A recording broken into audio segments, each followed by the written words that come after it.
From now on, we're going to live here and take care of Mom, my sister-in-law declared, her tone making it clear there was no room for discussion. She's getting older, and it's not easy for her to live alone. Exactly, my brother Anthony agreed with a casual shrug. So you don't have to worry about her anymore, just focus on your own family.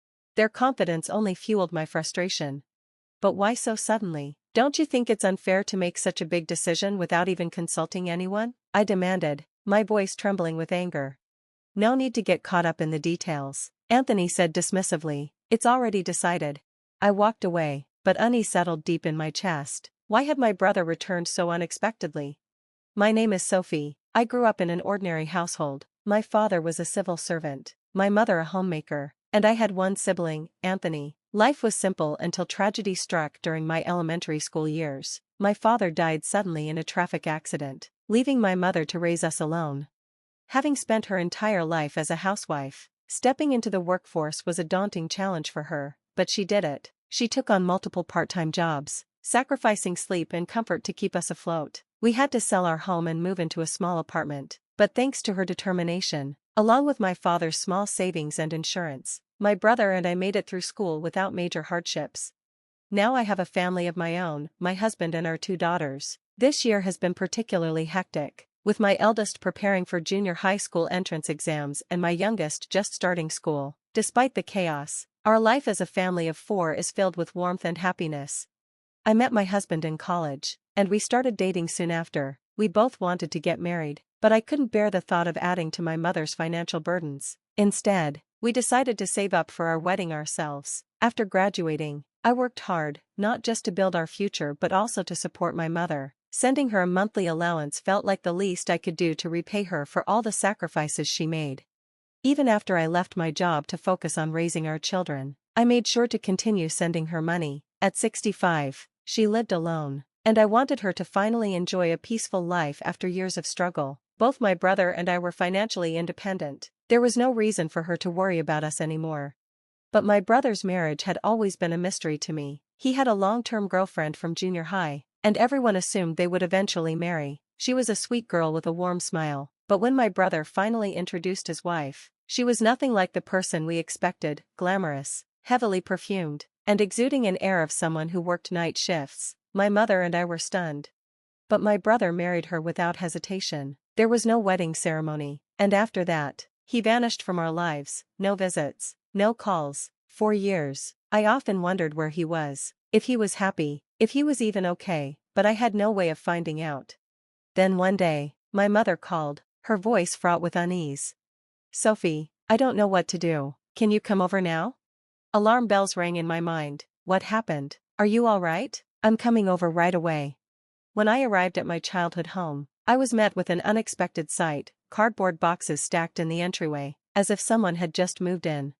Mom, what's going on? I asked, confused. She hesitated before answering. Well, Anthony is here. What? My mind reeled. Just then, my brother appeared, grinning as if nothing had happened. Hey, Sophie, long time no see. From now on, we're going to be living here, he said nonchalantly. I barely had time to process his words before my sister-in-law chimed in with a bright smile. Hi, Sophie, it's been a while. Anthony and I have decided to move in and take care of Mom. She's getting older, and it's not good for her to be alone anymore, so we'll be staying here from now on. That's right, Anthony added, so you don't have to worry about Mom anymore, just focus on your own life. Their casual attitude made my blood boil. But why so suddenly? You made this decision without even consulting anyone, I argued. It's done, no point arguing, my brother replied coolly. Anyway, you can go now. His dismissiveness stung, but what unsettled me most was my mother's expression. She looked uneasy, yet she said nothing. From that day forward, my mother's life changed completely. My brother and his wife took over the house, and something about the whole situation felt off. After years of absence, why had Anthony suddenly decided to take care of our mother? I tried to check in on her, but they made it impossible. My calls went unanswered, my visits were met with locked doors. All I could do was wait, worry, and hope my instincts were wrong. Then one day, my mother arrived at my doorstep unannounced. The sight of her made my heart drop. She was frail, thinner than I had ever seen her. Mom, what's wrong? You've lost so much weight. Are you even eating? You look exhausted, I asked, panic creeping into my voice. Her eyes welled up with tears. Sophie, I don't know what to do anymore. She took a shaky breath before revealing the horrifying truth. Anthony and Ariana took everything, the money you've been sending me, my cash card, gone. They've turned the house into a mess. They eat and drink as they please, but all I get is one instant meal a day. They say, you're old, you don't need much food. Her voice broke. I can't live like this, but they won't let me leave. They told me if I'm not there, they won't be able to claim the inheritance. Tears streamed down her face. She looked completely defeated, this woman who had endured so much, who had always found a way to smile through hardship. Rage surged through me. How could Anthony do this? How could he treat the very woman who sacrificed everything for us like a burden? I clenched my fists, my voice steady but firm. Mom, you don't have to endure this anymore. I'm going to fix this. They have no right to take advantage of you. I didn't know what my brother's true intentions were, but one thing was clear, he and his wife had crossed a line, and I wasn't going to let them get away with it. After thinking long and hard, a solid plan formed in my mind, one that would finally teach them the lesson they deserved. Without hesitation, I reached out to someone who could help. A few days later, I arrived at my parents' house, fully prepared to put my plan into motion. Anthony's eyes narrowed the moment he saw me at the door. Sophie, what are you doing here? His attempt at confidence was betrayed by the nervous edge in his voice. I met his gaze steadily. You know exactly why I'm here. He feigned confusion. I really don't know what you're talking about. His weak attempt at playing dumb only reassured me that my plan was unfolding perfectly. I held up a document and tapped it, then explained, this is an eviction notice. Anthony's face paled. Eviction? What's going on? Did the landlord send this? I raised an eyebrow. Did you even bother reading it? He hesitated before muttering, no, not yet. I sighed. You should have. It clearly states that the rent hasn't been paid in months. Have you been paying it? Anthony's brows furrowed in confusion. Rent? Isn't Mom taking care of that? I clenched my jaw. Are you serious? If you're going to live here, you should at least understand how things work. The rent was automatically deducted from Mom's account until the payment stopped. And do you know why? His eyes widened in shock. Why? Because her account is completely empty. Empty? Yes, and that's strange, isn't it? My husband and I have been sending Mom money regularly. You wouldn't happen to know where it went, would you? A heavy silence filled the room before Anthony finally stammered, well, I needed it for something. Fury boiled inside me. Something? That money was for Mom's well-being. You had no right to take it. I took a deep breath before delivering the final blow. It's time for you to leave. You claimed you were here to take care of Mom, but clearly, you've only been taking advantage of her, so pack up and go back to your own home. His shoulders slumped. I don't have a home to go back to. Feigning surprise, I asked, oh, and why is that? Though in reality, I already knew the answer. Before confronting him, I had done my research. My husband, Jagger, is a lawyer, and with his help, we uncovered the truth. Anthony had lost everything to gambling. His house had been seized, his job was gone after he was caught embezzling, and he was drowning in debt. It was obvious now, he had returned solely to exploit Mom's finances. Just then, my sister-in-law Ariana appeared from the hallway, her expression filled with panic. What did you find out? She asked, her voice shaking.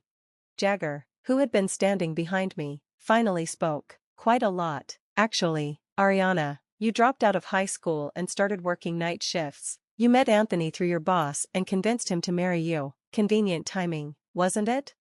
That's not true, she snapped. We fell in love. Yes, we met at a bar, but our marriage was real. Anthony, however, was beginning to see things differently. His face twisted in realization as he turned toward his wife. You were using me, weren't you? Ariana's eyes widened. What? No. But he wasn't done. I had a girlfriend back then. I told you no, but you kept pushing. After we got married, you made me cut ties with my family, and when you needed money, I started gambling to provide for you. But all you ever cared about was the money, wasn't it?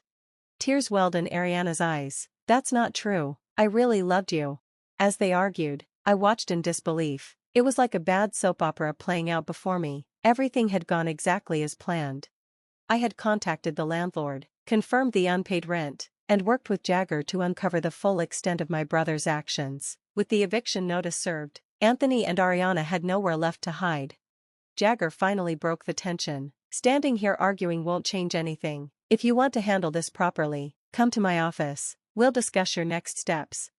In the end, Jagger paid the overdue rent to ensure my mother wouldn't lose her home, but after everything that had happened, I knew she couldn't stay there alone any longer. When I suggested she move in with us, she hesitated at first, but after some thought, she smiled and said, "Living with my grandchildren might be fun. I don't get to see them as often as I'd like." My daughters, Riley and Eden, quickly warmed up to having their grandmother around. Riley, though initially unsure about the changes, soon bonded with her kind and gentle presence. Eden, on the other hand, was overjoyed to have someone to tell her stories and keep her company. As for Anthony and Ariana, their downfall was inevitable. Anthony, drowning in debt, divorced his wife and disappeared, but no matter how far he ran, debt collectors always found him. Ariana? She returned to working at bars, likely searching for her next victim. Someone like her, who only values money, will always end up in the same cycle of misery. But her fate is no longer my concern. With Mom now safe, I decided it was time to return to work. Jagger's law firm had an opening for an assistant, and I took the opportunity. Since I had studied law in college, I even began considering pursuing my own legal license someday. Through this ordeal, I learned an important lesson. Sometimes, the people you trust the most can be the ones to betray you. The world is filled with deception and manipulation, and if I want to protect my loved ones, I need to be prepared. This time, my husband's expertise helped us expose my brother's lies. Next time, I want to be the one making a difference. I want to be the person who stands up for those who are vulnerable, the person who ensures no one else has to suffer like my mother did. Thanks for watching, and stay tuned for the next video.